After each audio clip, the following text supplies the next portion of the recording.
Okay, let's get out of here, out of the let's try Google Maps, and this one will actually see um, if you have a data connection, then this one is actually pretty nice because it ends up looking for the GPS receiver, and it uses that. You'll see up on the top there, as soon as it looks up, it's looking for GPS satellites. We're indoors right now, not sure if it's going to find any, but it's it's actually a nice thing to have when you're on the road, because it's pretty solid. It usually finds 4 or 5 satellites and locks on pretty good and stays there. Of course, to use Google Maps, you have to have there you go. See the arrow key over here? It actually found some satellites. The chip's pretty nice. Even indoors within walls, it found 4 satellites, and it's now active. So with this one, I can actually do GPS mapping and go to a different location and use it like a mapping software. But for this, you have to have a data connection always active. If I get out of this, here's my use GPS. I get out of that and go to my iGo. With iGo, or any other GPS software, if you launch it, this is a bug in the hardware design of this phone. I have not been able to find a way around it. If you just launch the GPS software, it will not find your GPS receiver. What you have to do, Google Maps finds it for some reason, but I've read on the forums a few places that Destinator or iGo or Garmin is not going to be able to find your chip. So you have a small utility that they send you called GPS Viewer, and on this one, if you scan I already know it's COM3 at about 4800, but if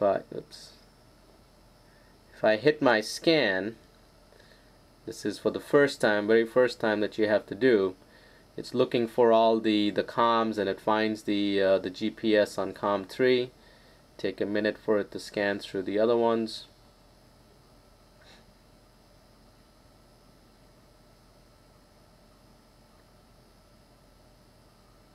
So it found the GPS on COM3 and COM7. So COM3 is the actual hardware port, and COM7 is a software port. And then if I open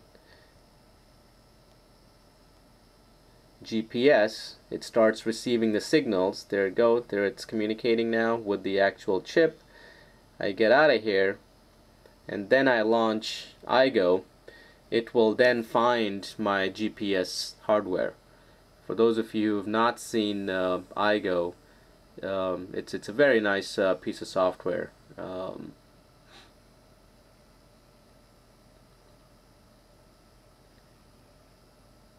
We won't really look at iGo on this one. I just wanted to show you that that's what you have to do to finally get the GPS going, which is okay. You could probably find a script if you are good with scripting to automate that process, but yeah, it's for what we're trying to do, it's not bad. Alright, so here's my software coming up. Let's get out of here. Oops.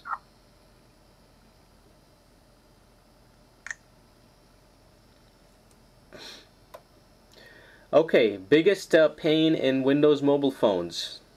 It is the keyboard. Took a long time for me to actually find a keyboard that's worth using. Let's try to find a good way of doing that. Texting.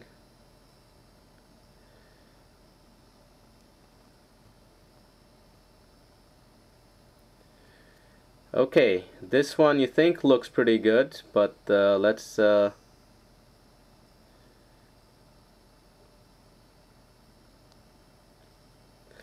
This is the standard keyboard that you will get with Windows Mobile 6.5. What are these guys thinking? It is only for use with a stylus. You could not in your life use this with your fingers. Forget it. It is the worst, again, implementation of software that I can think of. I literally tried probably about 8 different pieces of software that I could find. Finally, I found this one software called TouchPal.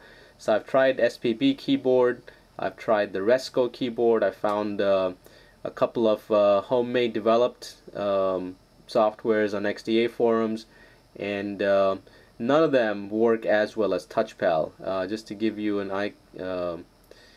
the SPB keyboard, so you can sort of see if I have to do I was hitting the T but ended up getting the Y. So it really takes some getting used to actually get this to go. And this one, the SPB keyboard, actually also has dictionaries and letter recognitions and things like that. So you can get used to it. But this TouchPal is the best one that I've found. It doubles up the two keys on one keyboard or on one key, and so it really makes typing pretty easy. So this is the best one I found, and highly recommend it. Well worth it. You can go between the lettering to a number keypad, special characters, and scrolling keys, etc. Option screens. So TouchPal, way to go. Couldn't beat it. I have to find the portrait landscape orientation. This one does come with an accelerometer in it, or a G sensor they call it, which auto rotates the screen. So there you go. But the iPhone or the iPod Touch has a very nice keypad that works with the auto rotate function. The TouchPal, yeah, you can see, okay, maybe it spreads it out a little bit, but I have not been able to find anything that's like the iPod keypad. Maybe there's something out there, just haven't found it yet. Something's going on in the background. That's why you saw that Windows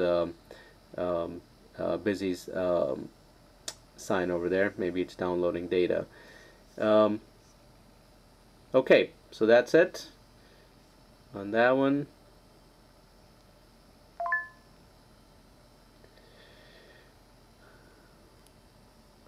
So all in all, this is a pretty good device. I would recommend it.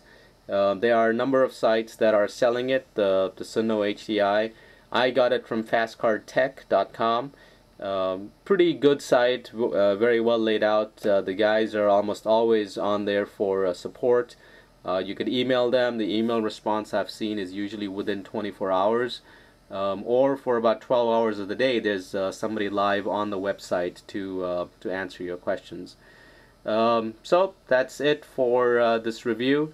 If you saw something that you wanted to see a bit more of, drop me a line. I'll put something up. Otherwise, I recommend the phone. Pretty nice. Here's the locking of the phone. So a little background, and then you see the lock key, and then you slide to unlock.